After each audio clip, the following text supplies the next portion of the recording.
আল্লাহর গজব শুরু। ফ্রান্সে পালাচ্ছে লাখ লাখ মানুষ।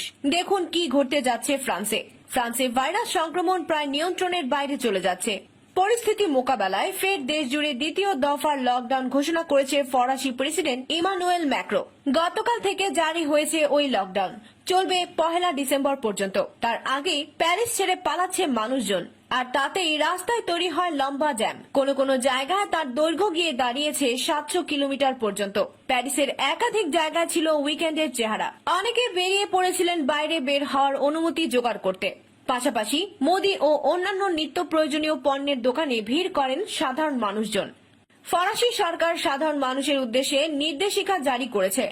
বাড়ি থেকে বের হওয়া যাবে না, বাড়িতে বাইরের কাউকে আসতে দেওয়া যাবে না। দিনে 1 ঘন্টার মধ্যে বাইরে বের হওয়া যাবে, তবে বাড়ি থেকে 1 কিলোমিটার দূরে যাওয়া যাবে না। উল্লেখ্য, বর্তমানে ফ্রান্সে দৈনিক গড়ে ভাইরাসে আক্রান্ত হচ্ছে 50,000-এর উপরে মানুষ। প্রিয় দর্শক, প্রিয় নবীজি এর শানে চরম বেয়াদবি করে ফ্রান্সের প্রেসিডেন্ট নিজের দেশের পতন ডেকে আনছে বলে মনে করলে কমেন্ট বক্সে অবশ্যই ইয়েস লিখুন। আর এই ভিডিওতে একটি লাইক দিয়ে যত পারুন শেয়ার করে চারিদিকে ছড়িয়ে দিন। আরো এমন ভিডিও সবার আগে দেখতে আমাদের চ্যানেলকে সাবস্ক্রাইব করে আমাদের সাথেই থাকুন।